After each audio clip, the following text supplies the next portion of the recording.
35장 시작하겠습니다. 35장 식물의 구조와 생장, 발생에 대한 단원인데요. 35장부터 39장까지 총 5개의 단원에 걸쳐서 우리는 식물학의 개괄적인 내용을 쭉 훑어볼 텐데요.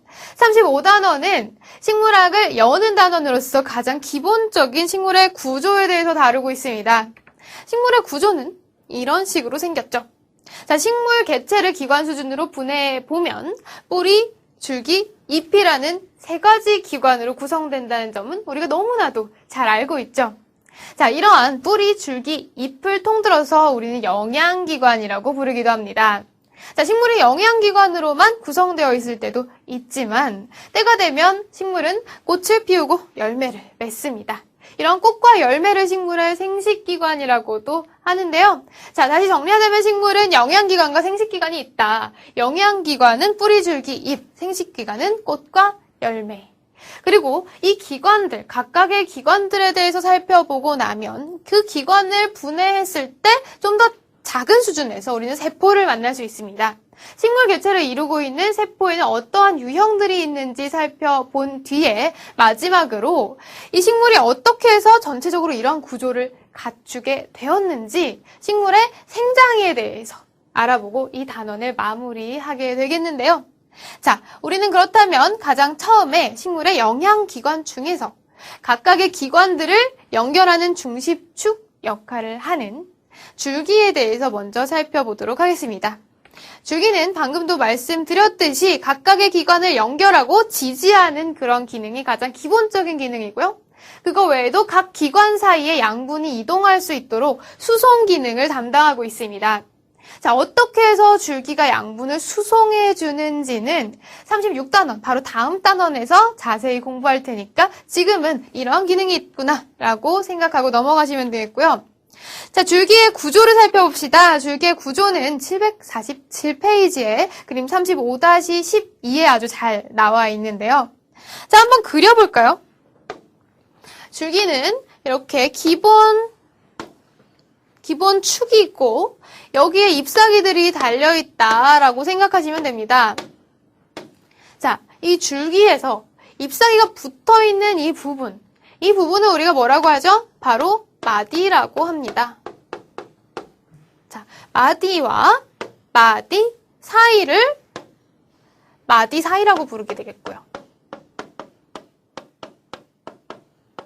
그렇겠죠? 자, 이거 외에도 마디 부분에 보면 이런 구조들이 있습니다. 얘는 뭐냐? 얘는 나중에 곁가지로 생장할 수 있는 그러한 포텐시를 가진 곁눈이라고 하는 것입니다. 자, 곁눈은 마디마다 존재하게 되겠고요. 그리고 곁눈 말고 줄기의 가장 끝부분, 정단 부분이라고 불리는 이 부분에는 끝눈이라는 것이 존재해서 여기서부터 줄기의 길이 생장이 일어나게 되는데 이것은 식물의 생장단원에서 자세히 살펴보도록 하겠습니다. 자, 줄기는 이러한 구조들로 구성되어 있다. 각각의 용어들에 대해서 확실하게 외우고 넘어가시면 되겠고요. 자, 이런 줄기를 한번 잘라보겠습니다. 잘라서 어떤 구조를 가지고 있는지 횡단면을 살펴볼 텐데요. 횡단면을 살펴보기 이전에 횡단면, 줄기라는 기관을 구성하고 있는 조직에 대해서 우리가 알아볼 수 있습니다. 자, 우리가 일반 생물학 1에서 한번 말씀을 드렸지만 개체라는 것은 개체를 구성하는 기관들로 이루어져 있다는 거는 잘 알고 있죠. 그리고 그 기관들은 세포들로 나누어지기 이전에 각각 비슷한 기능을 수행하는 세포들의 집단인 조직으로 이루어져 있습니다. 이 조직들이 개개의 세포로 나눠질 수 있는 거고요. 이 밑으로도 더 작게 쪼갤 수 있지만 우리는 여기까지만 살펴보자면 우리는 줄기라는 기관을 살펴보고 있고 그 줄기라는 기관 안에는 그 줄기를 구성하고 있는 조직들이 있을 겁니다. 그래서 이 줄기뿐만 아니라 뿌리, 줄기, 잎 모든 생물체의 기관들을 이루고 있는 조직은 크게 3개로 나눌 수 있습니다. 식물의 조직은 이렇게 세 가지가 있습니다. 표피 조직, 기본 조직, 관다발 조직이 바로 그것인데요. 줄기에서는 이들 조직이 어떤 식으로 구성되어 있는지 한번 살펴보겠습니다. 기본적으로 표피 조직이라는 것은 줄기의 가장 바깥 부분을 구성하고 있는 표피를 이루고 있는 그런 한 층의 세포 조직입니다. 자, 표피 조직은 식물체를 보호하고 있는 가장 바깥 조직이라고 생각하시면 되겠고, 그 내부에 방금도 말씀드렸다시피 식물에서 수송을 담당하는, 양분의 수송을 담당하는 관다발 조직이 발견되고 있습니다.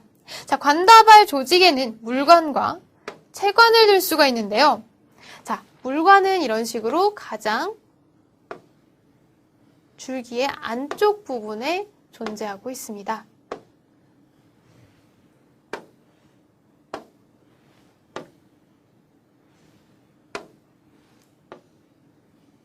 그리고 관다발 조직의 일부인 체관도 있는데요. 체관은 물관의 바깥쪽에 이런 식으로 배열되어 있습니다. 자, 그래서 지금 이렇게 그려진 이 부분 다시 한번 표시하자면 이 부분을 우리는 관다발 조직이라고 부르고요. 자, 표피 조직과 관다발 조직의 사이를 채우고 있는 부분을 우리는 기본 조직이라고 부릅니다. 기본 조직은 이 사이 부분이 되겠죠. 이렇게 관다발 조직의 바깥쪽에서 표피와 관다발 조직 사이를 채우고 있는 부분을 우리는 피층이라고 부릅니다.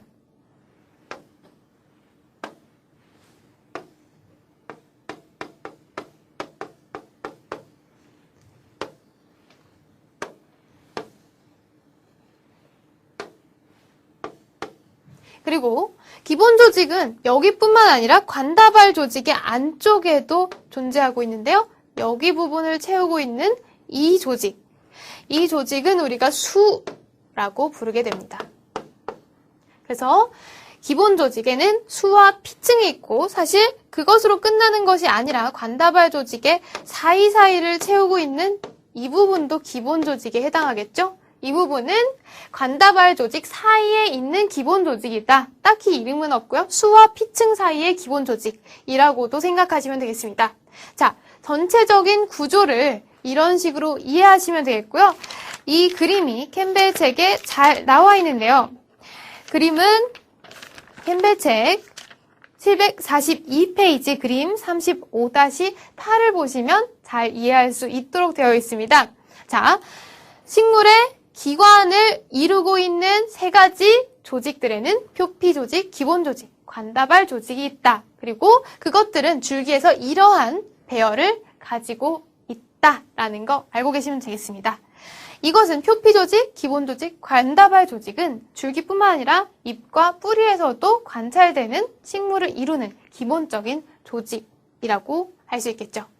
자, 그런데 제가 이렇게 그린 식물의 줄기의 횡단면은 사실 쌍자엽 식물을 기준으로 해서 그린 것입니다. 쌍자엽 식물은 우리가 쉽게 쌍떡잎 식물이라고도 부르는 것이죠. 우리가 쉽게 관찰할 수 있는 우리 주위에 흔한 쌍떡잎 식물의 줄기의 횡단면이고요. 외떡잎 식물도 존재하고 있죠. 밀이나 벽, 강아지풀과 같은 그런 식물들은 외떡잎 식물에 해당합니다. 다른 말로 단자엽 식물이라고도 하고요.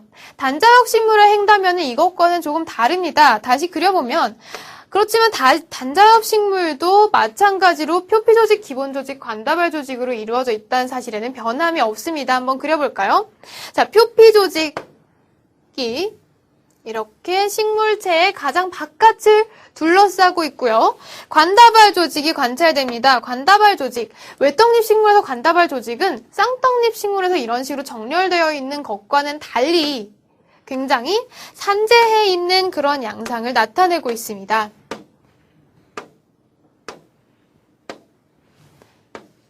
이런 식으로 아무데나 관다발 조직이 띄엄띄엄 산재해 있고요. 관다발 조직은 반으로 나뉘면서 물관과 체관들이 쌍을 이루어서 존재하고 있는 그런 양상을 볼 수 있습니다. 자, 이렇게 표피 조직과 관다발 조직을 그렸다면 당연히 그 사이를 채우고 있는 조직은 뭘까요? 기본 조직이겠죠? 자, 이제 각각의 조직에 대해서 알 수가 있을까요? 자, 우리가 그래서 식물을 기관으로 나누자면 뿌리, 줄기, 잎이고 조직으로 나누자면 표피 조직, 관다발 조직, 그 사이를 채우고 있는 기본 조직이라고 생각하시면 되겠습니다.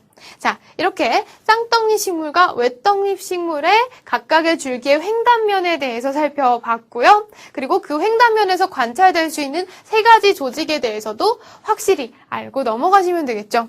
자, 줄기는 이렇게 생겼고요.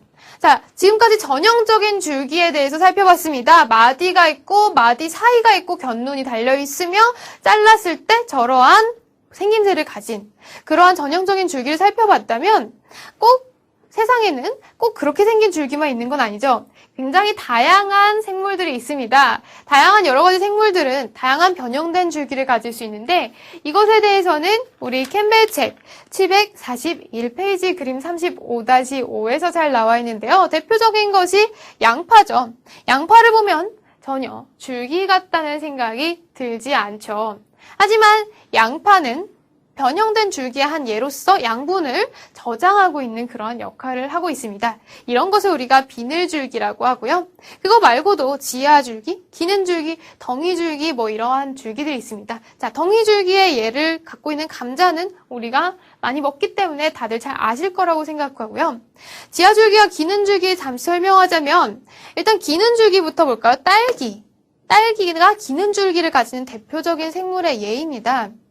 자, 딸기 같은 경우에는 실제로 딸기 식물, 딸기 과일 말고 식물이 자라고 있는 거 보신 분들 있을지 모르겠지만 이제 땅에 딸기 식물이 이렇게 뿌리가 있고 그 다음에 이런 식으로 식물의 잎사귀가 이런 식으로 달리고 가끔가다 이렇게 딸기도 달리겠죠? 이런 구조를 가지는데 식물 개체가 여기서 끝나는 것이 아니라 여기서 줄기가 생장해 나와서 땅 위를 기어갑니다. 자, 원래 줄기는 이렇게 지상으로 쭉 뻗어야 될 텐데 얘는 그렇지 않고 기어가다가 땅을 만나게 됐을 때 여기서 뿌리를 내립니다. 뿌리를 내려서 여기서 또 하나의 개체를 만들게 됩니다. 이러한 식으로 개체를 늘려나가는 이러한 줄기를 딸기의 기는 줄기라고 얘기를 하고요. 지하줄기는 딸기의 기는 줄기와 거의 비슷합니다. 개념적으로 비슷하지만 딸기의 기는 줄기는 지상에서 기어가죠. 하지만 붓꽃의 지하줄기는 이런 식으로 지하로 가서 또 다른 개체를 만들게 된다는 점이 큰 차이점인데 거의 비슷한 개념이라 생각하시면 되겠죠. 우리의 상식에서 벗어나는 여러 가지 줄기도 존재한다는 거 알고 계시면 되겠습니다. 여러 가지 예와 함께 알고 계시면 되겠고요. 자, 이렇게 해서 줄기에 대해서 쭉 살펴봤는데 다음으로 줄기를 지탱하고 있는 지상부, 식물의 지상부를 지탱하고 있는 뿌리에 대해서 살펴보도록 하겠습니다. 뿌리는 무슨 기능을 하나요? 식물의 지상부를 지지하고 한 자리에 고착되어서 살아갈 수 있도록 하겠죠. 만약에 뿌리가 없다면 식물이 바람이 불면 휙 쓰러지고 다른 데로 뭐 쓸려 나가든지 이런 식으로 뭐 이렇게 제대로 된 삶을 살 수가 없겠죠. 지지와 고착 기능이 가장 중요한 기능이고요. 그것뿐만 아니라 양분을 땅으로부터, 토양으로부터 흡수하는 그런 기능을 가지고 있습니다. 뿌리가 양분을 어떻게 흡수하는지에 대해서는 36단원과 37단원에서 자세히 설명을 하고 있습니다. 자, 일단 기본적으로 뿌리는 그러한 기능을 갖고 있고요. 뿌리의 구조를 살펴보죠. 뿌리의 구조는 쌍자엽 식물, 쌍떡잎 식물과 단자엽 식물 또는 외자엽 식물 또는 외떡잎 식물에서 조금씩 다른 양상을 나타내고 있는데 일단 쌍자엽 식물의 뿌리 구조는 원뿌리 시스템, 원뿌리계를 가지고 있습니다. 방금 우리가 전체 그림에서 살펴봤던 것이 바로 쌍자엽 식물의 뿌리인데요. 한번 쭉 살펴볼까요?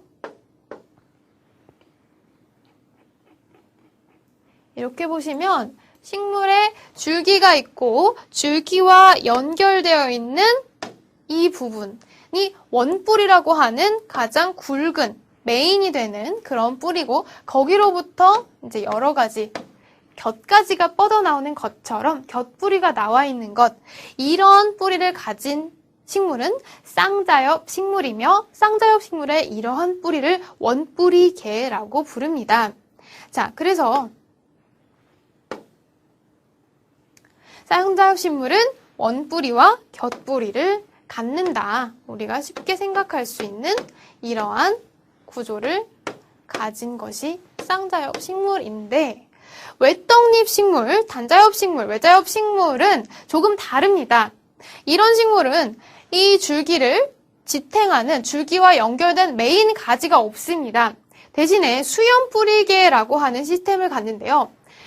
이렇게 땅이 존재하면 줄기는 똑같이 존재하고 있지만 외떡잎 식물 같은 경우에 이런 게 없고 다 동등한 수염처럼 가느다란 뿌리들이 짧게 구성이 되어 있습니다. 길이도 원뿌리개가 훨씬 길고요. 수염뿌리개는 그거보다 짧고 이렇게 정말 수염처럼 되어 있는 그런 양상을 가지고 있습니다.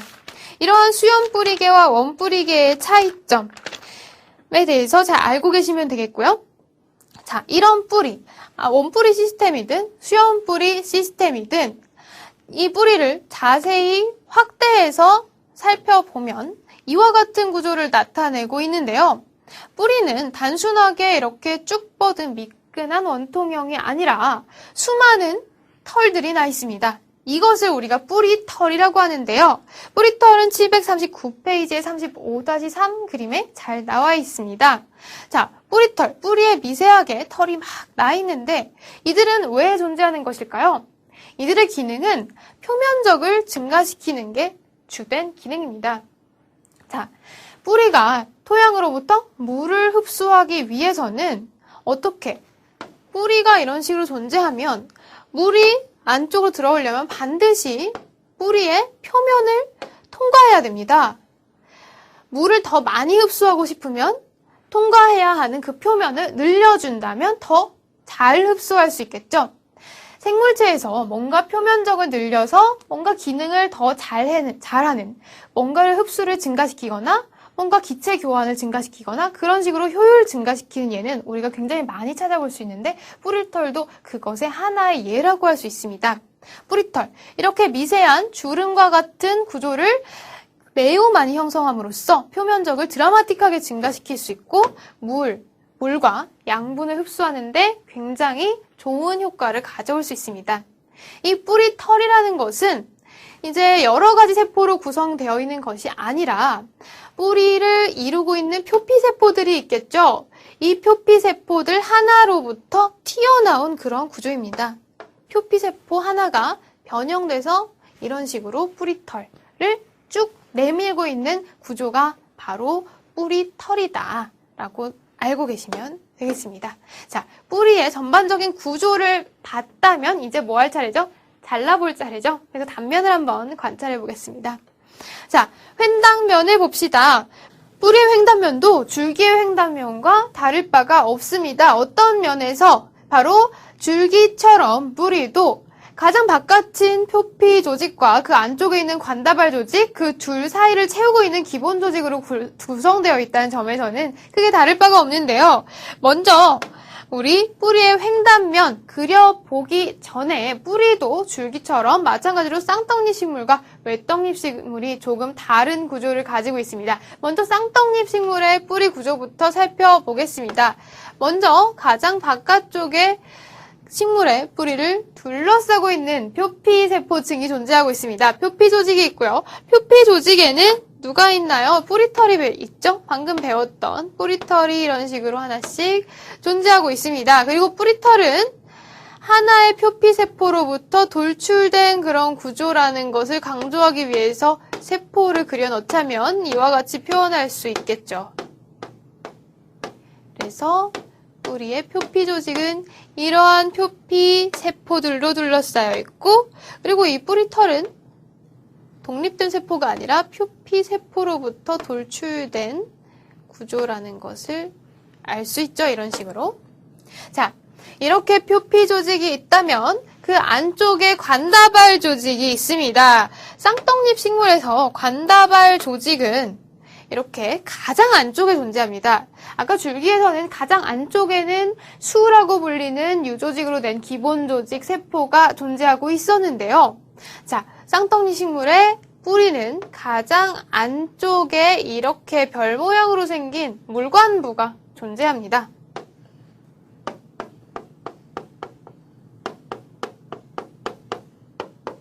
물관부가 있고요. 이 물관부의 가지 사이사이에 뭐가 있냐면 채관부가 이런 식으로 존재하고 있습니다.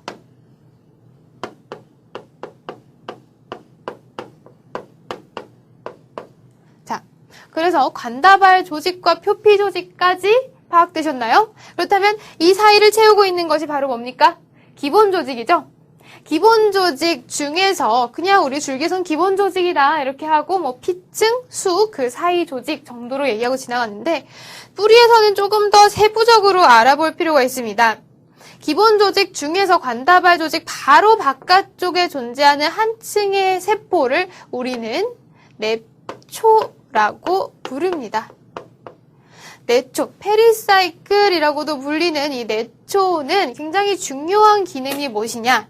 자, 내초로부터 뭐가 발생하냐면 곁뿌리가 발생합니다. 지금 쌍떡잎 식물 그리고 있죠? 쌍떡잎 식물에서는 원뿌리가 있고 거기로부터 곁뿌리가 가지처럼 나와 있는데 줄기에서는 곁가지가 마디에 존재하는 곁눈에서 생성이 되었었는데 뿌리는 그것이 아니라 안쪽에 존재하는 세포층인 내초로부터 곁뿌리가 생성된다는 게 특이한 점입니다. 그리고 이것에 대해서는 그림 748페이지와 749페이지의 그림에 잘 나와 있으니까 참고하시고요.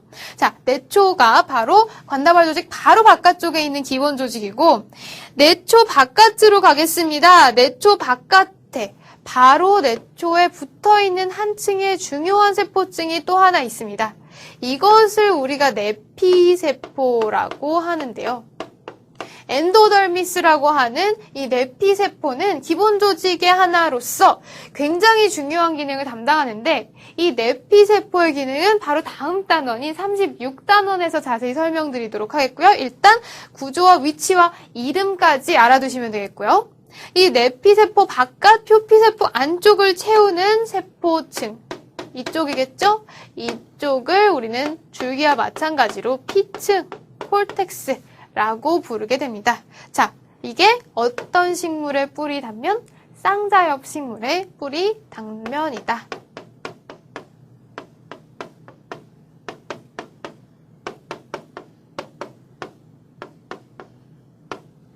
라고 알고 계시면 되겠고요.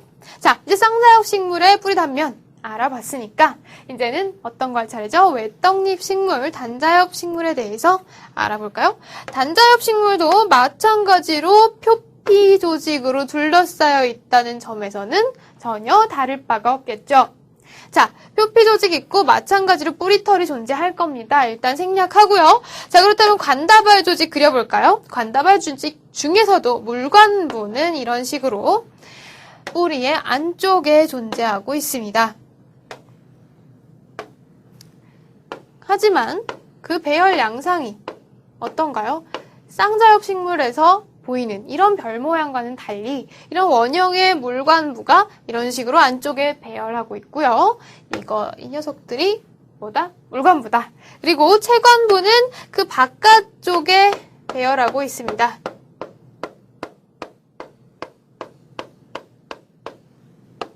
이 녀석들이 채관부 세포이고요.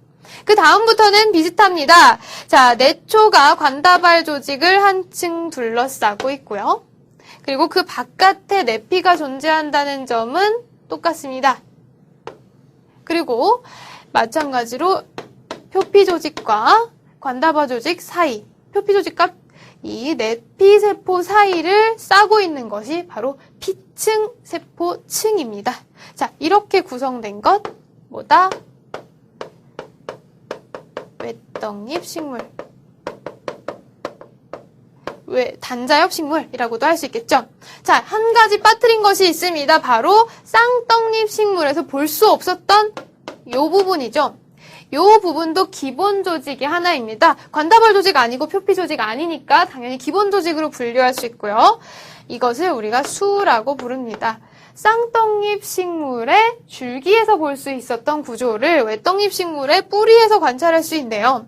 자, 그래서 줄기의 구조와 뿌리의 구조 굉장히 헷갈립니다. 하지만 확실하게 구별해서 혼자서 연습장에 그리면서 외워보시길 바라겠고요. 이제 각각의 구조, 위치, 이름까지 확실히 외워봅시다. 자, 이렇게 생긴 것이 뿌리의 횡단면입니다. 이러한 층들로 구성되어 있다. 하지만 결국에는 기본적으로 3개의 조직, 표피 조직, 관다발 조직, 기본 조직으로 구성된다는 건 꼭 잊지 마셔야 합니다. 자, 이렇게 횡단면까지 관찰을 해봤고요. 자, 줄기도 여러 가지 이상한 줄기들이 있었죠?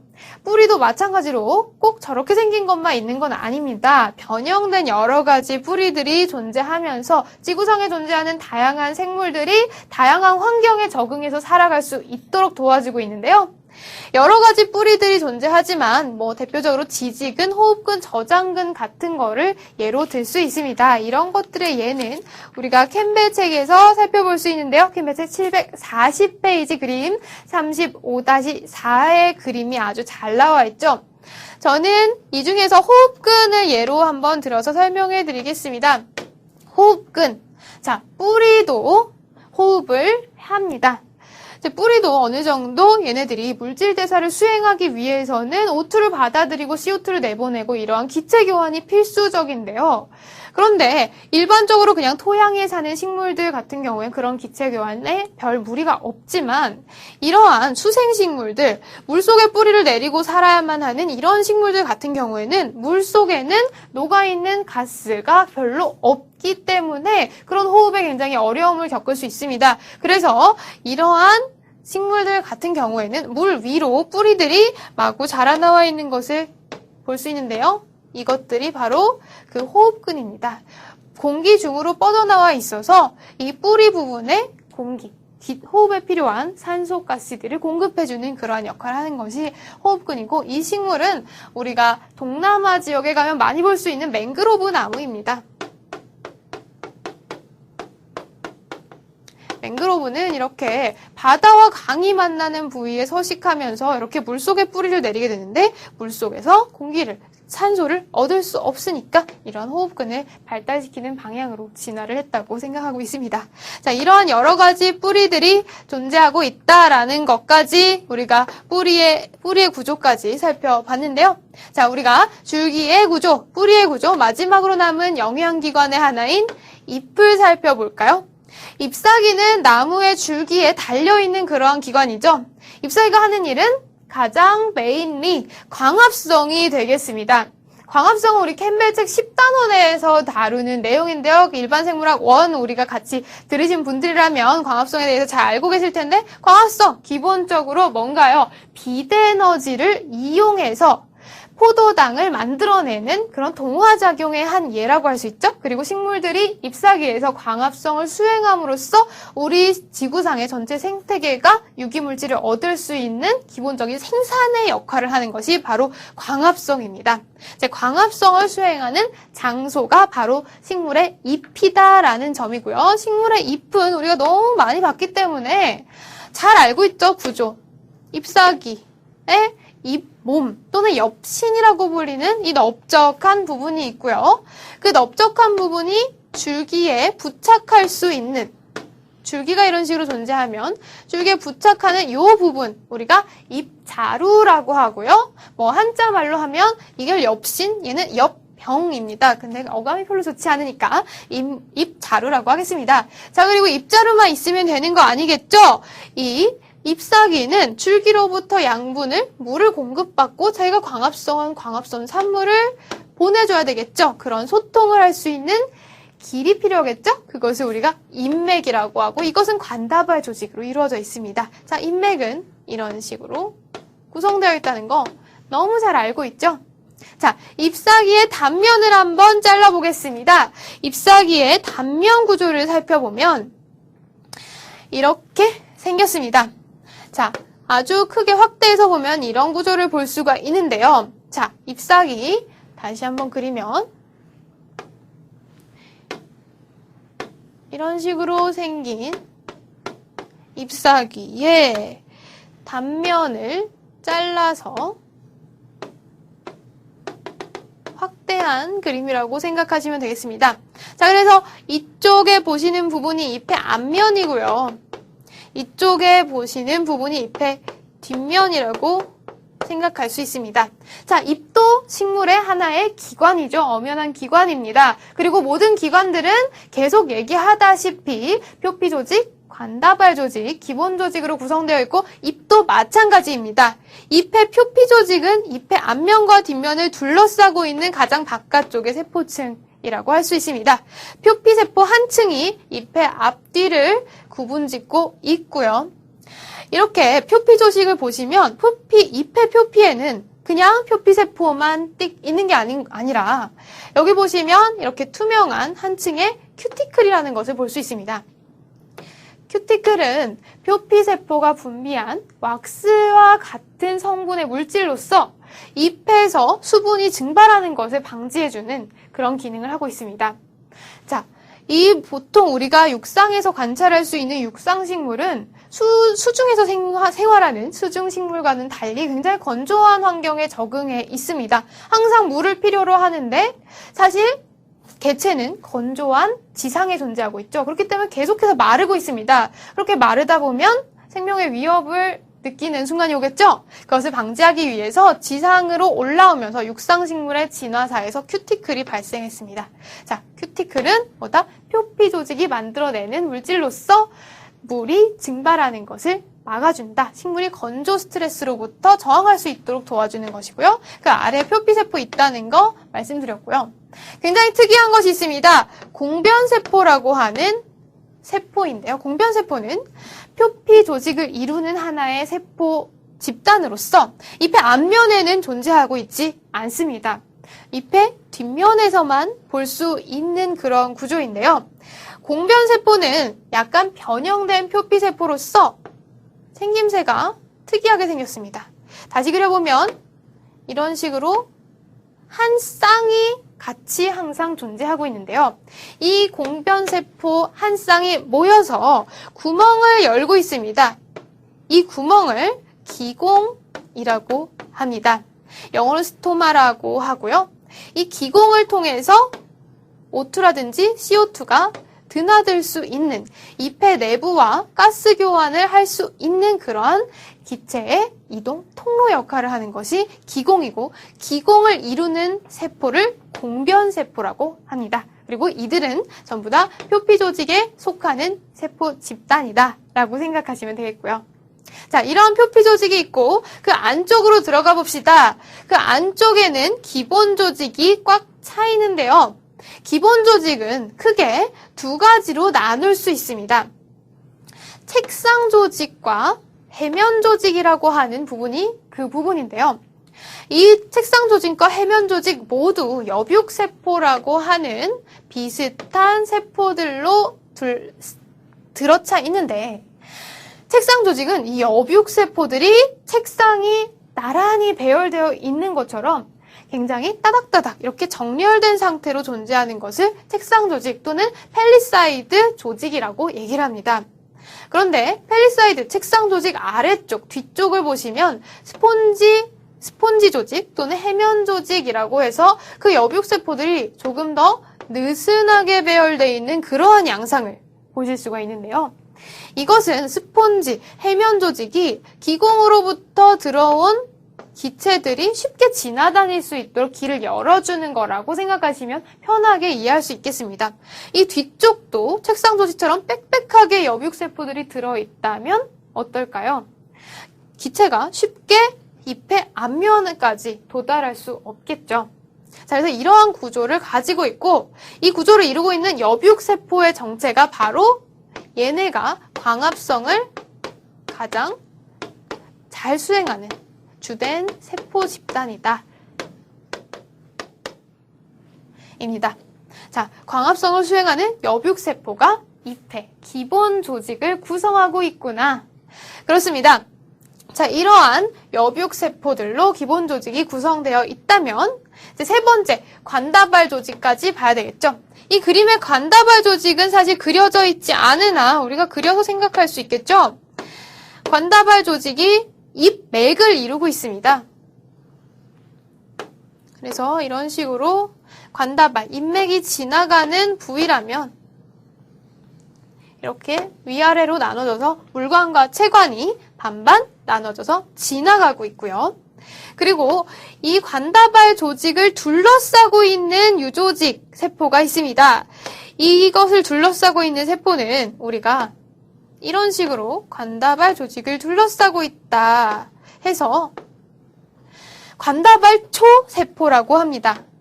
초하면 무슨 껍데기를 의미하는 그러한 뜻인데요. 관다발 초세포. 다른 말로는 유관속초세포라고도 합니다. 영어로는 번들 쉬스셀이라고 하고요.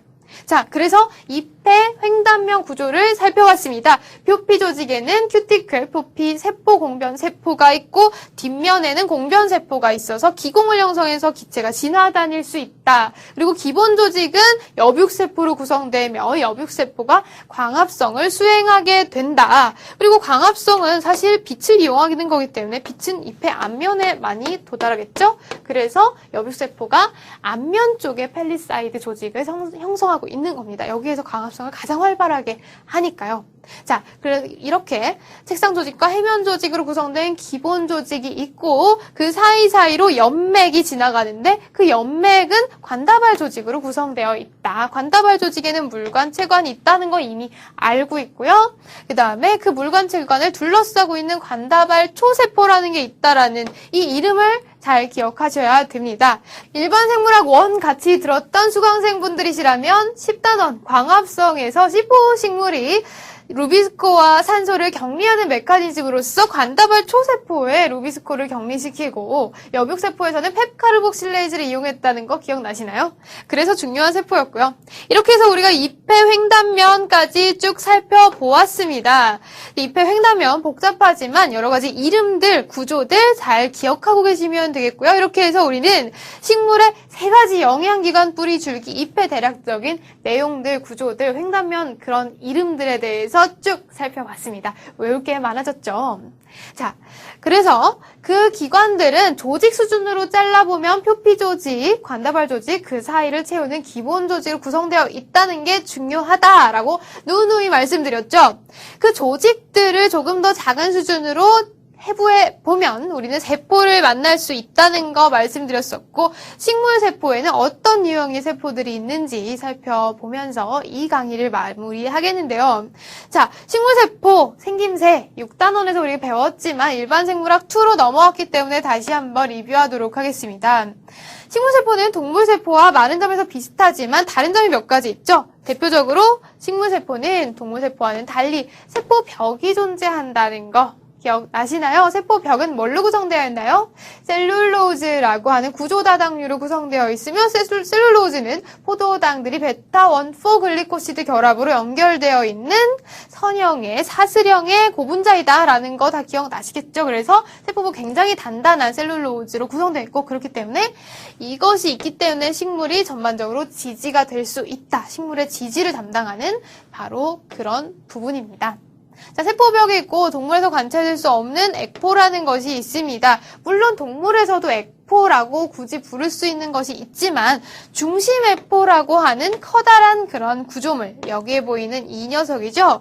이것은 동물에서는 관찰될 수 없고 중심 액포가 있음으로 해서 식물은 뭔가 노폐물 배설이 원활하지 않죠.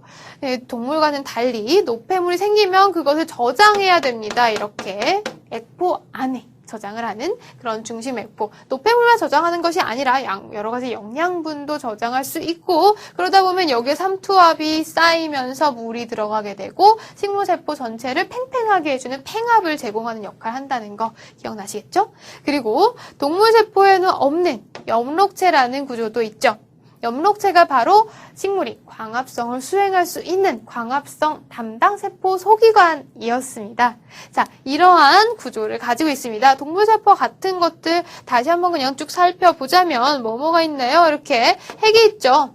중심에 핵이 있고 핵 주위로 소포체가 둘러싸여 있는 걸 볼 수 있고요. 소포체에는 조면소포체, 활면소포체 있고요. 그 다음에 골지체 보이고 있네요. 그 다음에 미토콘드리아 있고 리소솜의 역할을 하는 액포 다시 보이고 있고 그 다음에 여러 가지 엽록체 뭐 등등등을 살펴볼 수 있습니다. 노란색으로 표시된 것은 세포막이고요. 초록색으로 세포벽이 표시되고 있다까지 우리가 이 그림으로부터 얻어가면 되는 거겠죠. 자, 이렇게 생긴 식물세포.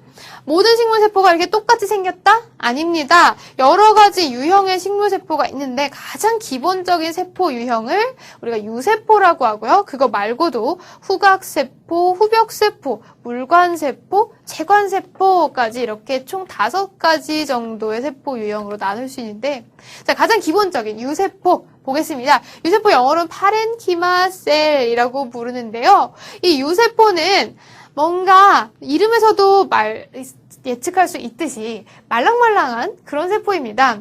얘네들은 세포벽이 2차 벽은 없고 1차 벽까지만 존재합니다. 그래서 말랑말랑하고요. 얘네들은 뭔가 살아서 기능을 활발히 하는 그런 세포 집단입니다. 그래서 얘네들이 가장 많이 담당하는 기능이 광합성, 그 다음에 뭔가 광합성으로 만들어낸 물질을 저장하는 언제 어디다 저장하나요? 과일이라든지 뿌리 같은 데 저장을 하겠죠? 그래서 그런 과실에 과육, 사과를 먹으면은 그 말랑말랑한 하얀 속살, 그 속살을 구성하는 세포가 바로 유세포고요. 방금 우리가 잎의 횡단면에서 봤던 여육세포들, 광합성 담당하는 그런 세포들 전부 다 유세포에 속하는 그런 세포들입니다. 굉장히 활발하게 살아있는 가장 활발하게 살아있는 세포가 유세포 집단이고 그러다 보니까 세포 분열도 활발하게 진행하고 있고 분화도 활발하게 하고 있습니다. 대표적으로 방금 말씀드렸던 이런 여육세포나 과육 같은 것들이 유세포에 해당한다. 유세포를 현미경으로 보면 이런 식으로 굉장히 얇은 세포벽 가지고 있고요. 딱딱하지 않습니다. 그리고 얘네들은 입에 있는 메소필셀, 여육세포입니다. 그래서 이렇게 엽록체들이 굉장히 많이 들어차 있는 모습 볼 수 있습니다. 이러한 세포들이고 두 번째로 방금 말씀드렸던 후각세포라는 것이 있습니다. 굉장히 특이한 세포 집단인데요. 콜렌키마셀이라고 불리는 이 후각세포들 역시 2차 벽은 없습니다. 하지만 유세포보다는 두꺼운 1차 세포벽을 가지고 있는데요. 얘네들은 1차 세포벽이 약간 특이하게 생겼습니다. 자세히 한번 확대해서 볼까요?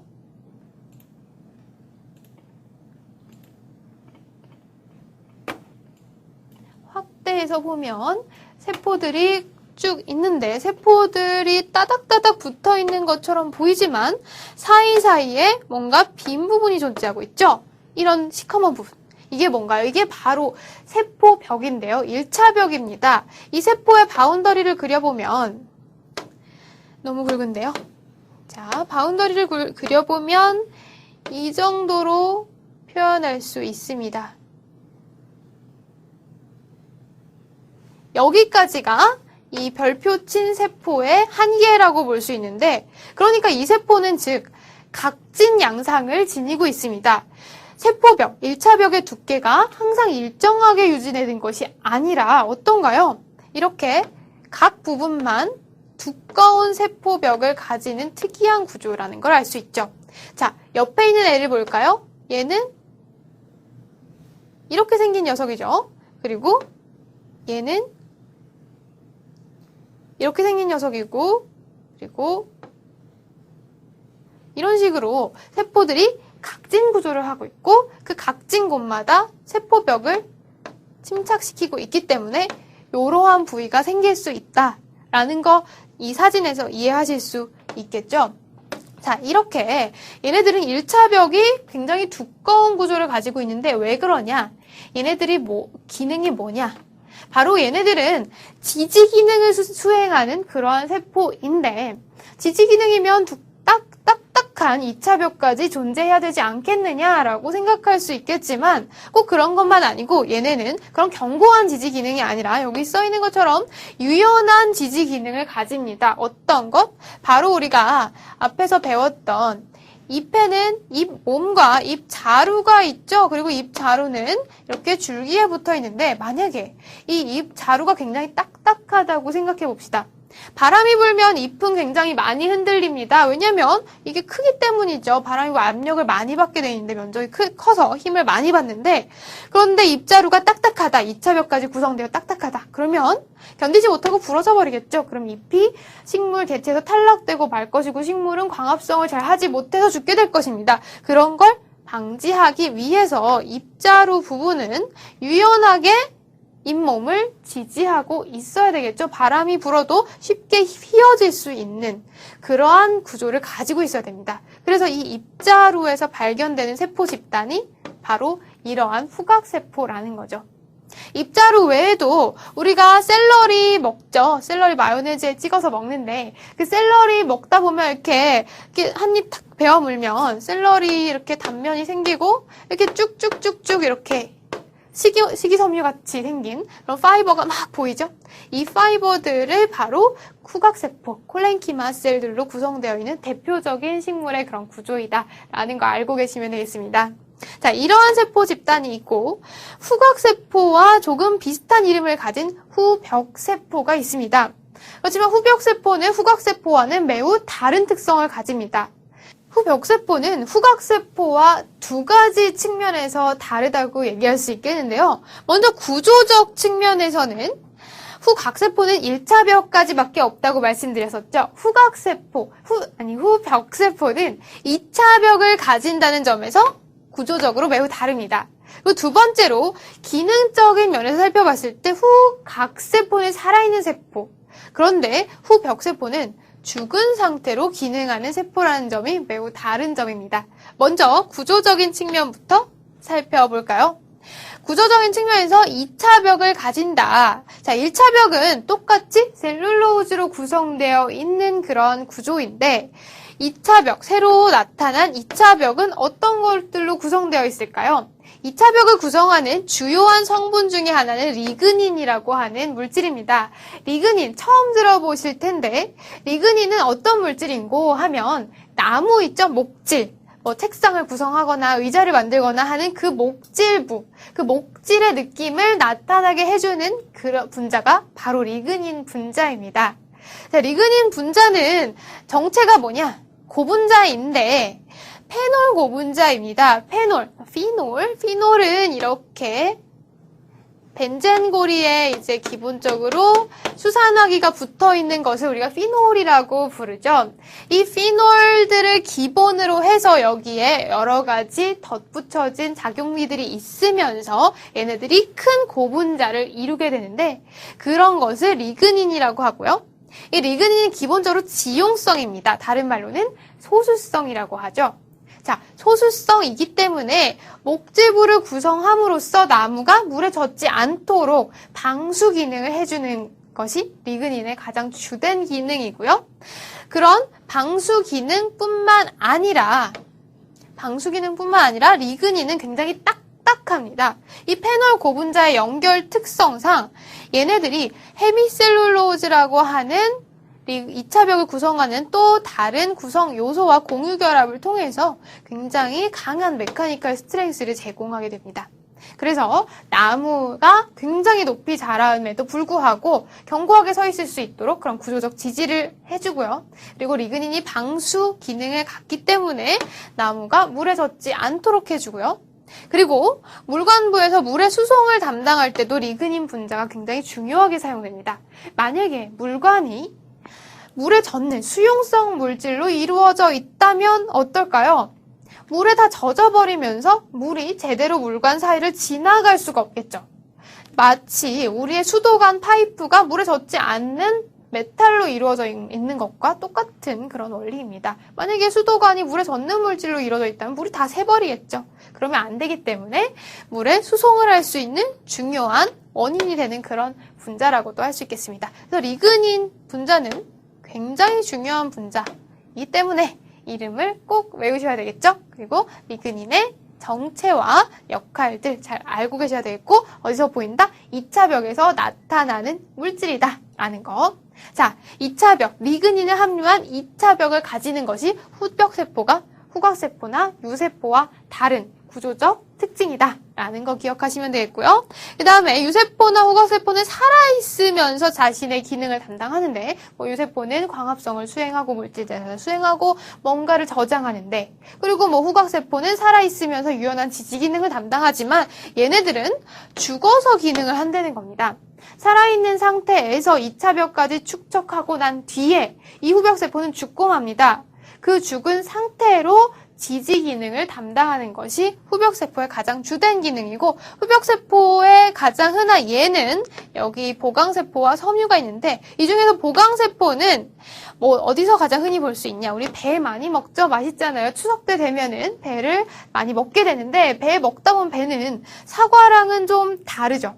사과는 과육이 매끈매끈하고 부드러운데 반해서 배는 이렇게 이제 까슬까슬한 그런 과육이 씹히죠.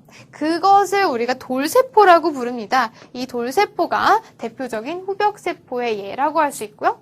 호두 껍데기 같은 것도 후벽세포라고 할 수 있습니다. 자, 식물을 이루고 있는 세포들 계속 보고 있죠. 후벽세포 봤습니다. 그 다음에 네 번째, 물관세포를 들 수가 있는데요. 물관세포는 아까 얘기했던 것처럼 물을 운반하는 물 수송을 담당해야 되니까 리그닌을 함유하고 있어야 되겠죠. 자, 리그닌을 함유하고 있다는 거는 2차 벽을 갖고 있다는 얘기고, 얘는 2차 벽을 축적을 하고 죽습니다. 자, 그래서 후벽세포와 비슷한 면들이 많습니다. 자, 얘는 그래서 2차 벽을 만들게 되고 지지도 하고 리그닌이 있기 때문에 물을 수송할 수 있는 것이고, 2차 벽 만들고 난 다음에 세포질 붕괴해서 죽고 그 상태로 기능을 한다는 겁니다. 자, 물관부를 구성하는 물 운반 세포에는 크게 두 가지가 있습니다. 기본적인, 좀 더 원시적인 형태를 우리가 헛물관이라고 얘기를 하는데요. 헛물관, 우리 트라케이드라고 불도 하는 헛물관은 굉장히 진화적으로 좀 더 원시적인 세포로서 생김새를 보면 길쭉하게 생겼습니다. 우리 캠벨 책에서 보면은 페이지 745페이지에 그림 있죠? 거기에 물관, 운반세포의 오른쪽 부분이 헛물관인데 이렇게 길쭉하게 생기고 이렇게 중간중간에 2차 벽에서 뚫려있는 벽공이라는 구조들이 있습니다. 벽공들이라는 이 구멍 사이에 원형질 연락사들이 많이 뚫려있게 되겠고요. 이 벽공을 경계로 해서 옆에 있는 인접한 물관세포와 서로 소통할 수 있습니다. 물이 이렇게 갔다가 이런 식으로 이동할 수 있는 거죠. 헛물관은 이런 식으로 생겼고, 물관 요소라는 것은 헛물관보다는 조금 더 진화된 형태의 물 운반세포인데요. 그래서 줄기 단면을 잘라봤을 때 헛물관의 비율이 더 많다 하면은 좀 더 원시적인 식물, 물관 요소의 비율이 좀 더 많을 때는 좀 더 진화적으로 후기에 나타난 식물이라고 생각하시면 되겠습니다. 자, 그렇다면 물관 요소는 어떤 면에서 좀 더 발전했을까요? 물관 요소, 베슬 엘리먼트라고도 하는데 헛물관과 비교했을 때 반지름이 큽니다. 더 넓어요. 그러니까 어때요? 더 물이 저항 없이 잘 지나갈 수 있겠죠? 그래서 물을 효율적으로 운반할 수 있고 길이도 짧습니다. 자, 우리가 전기 저항에 대해서 얘기할 때 전기 저항이 작아지려면 도선의 길이가 짧고 단면적이 넓어야 되죠? 그런 거 혹시 물리에서 배운 거 기억나시나요? 마찬가지입니다. 물이 저항 없이 잘 수송되기 위해서는 단면적이 넓고 직경이 크고 길이가 짧아야지 물이 쉽게 통과할 수 있겠죠? 물관 요소는 헛물관과 달리 그러한 조건을 만족시키고 있고요.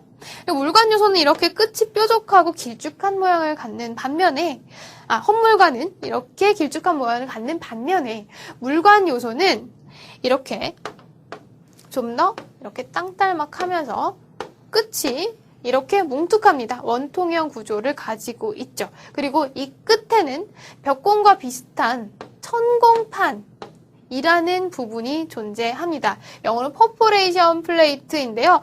제가 그림으로 가렸지만 이 부분, 지금 여기 보시는 이 부분이 물관 요소를 그려주는 좋은 그림이고요. 여기가 이제 물관 요소의 경계면입니다. 그리고 여기 천공판이 보이고 있죠. 천공판을 경계로 해서 물관 요소들끼리 소통할 수 있는 그런 소통 경로가 됩니다. 이와 여기에 인접해 있는 현물관은 이런 식으로 뾰족해서 천공판과 같은 구조는 없고 이런 벽공들을 이용해서 물이 지나갈 수 있다라고 생각하시면 되겠고요. 자, 여기 보시면은 줄기의 단면 보이시는데 여기 물관 요소는 이렇게 크고 뚱뚱한 데 반해서 헛물관들은 이렇게 직경이 작은 것을 알아볼 수가 있죠. 자, 물관부에 물 운반세포, 헛물관과 물관 요소가 있다. 그리고 마지막으로 식물체를 이루고 있는 다섯 번째 세포, 체관부 당 운반세포가 되겠습니다. 체관부도 물관부와 마찬가지로 뭔가를, 액체를 수송해야 되겠죠. 그래서 물관 요소와 비슷하게 원통형 형태를 가지고 있습니다.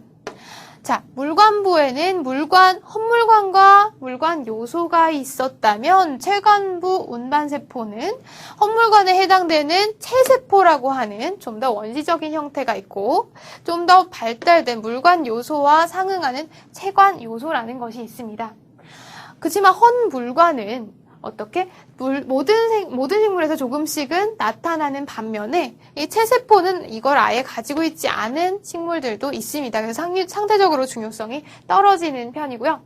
그다음에 체관 요소는 모든 이제 진화된 속시식물에서 발견되는 그러한 체관부 당 운반 세포입니다. 자, 물관은 뭔가를 수송하기 위해서 어땠나요? 죽어서 기능을 했었죠. 세포질이 붕괴하고 그 붕괴하고 난 공간을 이용해서 물관액이 이동했습니다. 하지만 체관부 당 운반세포는 뭔가 체관액을 이동시키는 데 있어서 자기가 죽을 필요가 없습니다. 얘는 살아있는 상태로 기능한다는 거죠. 살아있는 상태로 기능을 하려면 얘네들은 핵도 가지고 있어야 되겠고 엽록체 그런 미토콘드리아 그런 세포 소기관들을 가지고 있어야 살아서 기능을 할 거 아닙니까? 하지만 체관 요소는 신기하게도 어때요? 세포 소기관이 없다고 합니다. 세포 소기관이 없어요. 그런데 어떻게 살 수 있냐? 바로 그 이유는 체관 요소는 항상 동반세포라는 녀석을 같이 데리고 있습니다. 컴패니언 셀이라고도 얘기를 하는데요. 얘는 실제로 체관액이 이동하는 통로가 되지는 않으면서 체관세포 옆에, 체관 요소 옆에 딱 붙어서 체관 요소의 기능을 도와주는 그런 역할을 하고 있습니다. 얘는 그러니까 세포 소기관을 다 가지고 있으면서 체관 요소가 계속 지속적으로 살 수 있도록 도와주는 그러한 세포고요. 우리가 36장에서 보겠지만 당 수송에도 중요한 기능을 하고 있습니다. 자, 그리고 체관 요소는 물관 요소의 천공판에 해당하는 체판이라는 것을 가지고 있습니다. 그림을 확대해서 보시면 이 그림을 볼 수가 있겠는데요. 자, 보시면 마치 물관 요소처럼 생겼죠? 보면 이렇게 원통형의 세포이고요. 체관 요소와 체관 요소가 연결되는 부위에 뭐가 있나요? 체판이라는 부분이 있어서 구멍이 뽕뽕 뚫려 있죠?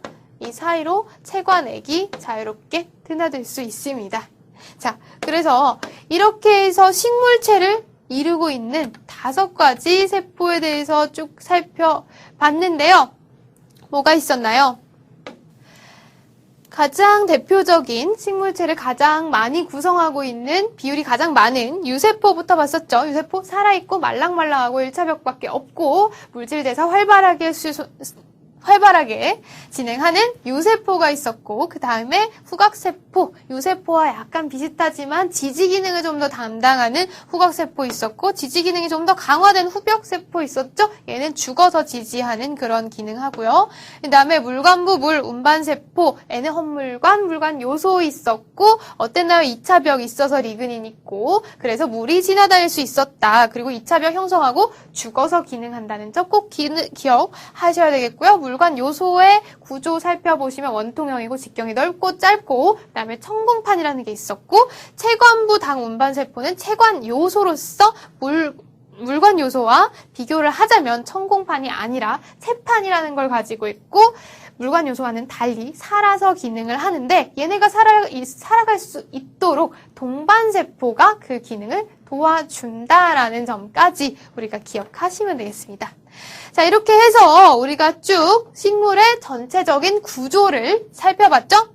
자, 줄기 가장 중심축이 되는 줄기의 구조, 줄기의 기능, 횡단면, 변형된 줄기까지 봤었고 뿌리도 마찬가지로 뿌리의 기능, 구조, 횡단면, 변형된 얘들을 봤습니다. 그 다음에 잎의 구조, 잎은 엽신, 엽자루, 잎자루, 그 다음에 잎 맥으로 구성이 되어 있고요. 그 다음에 그것을 잘랐을 때 표피 조직, 책상 조직, 해면 조직, 그 다음에 관다발 조직까지 관찰할 수 있었다.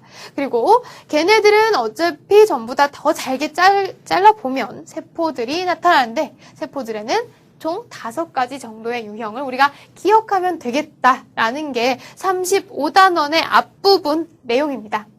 이 뒷부분은 식물이 이러한 구조들을 나타내기까지 어떻게 생장했기에 이런 구조를 가지게 됐는지를 보는 부분이 35단원의 뒷부분인데요. 조금 쉬고 다음 시간에 이 뒷부분으로 다시 돌아오도록 하겠습니다. 수고하셨습니다.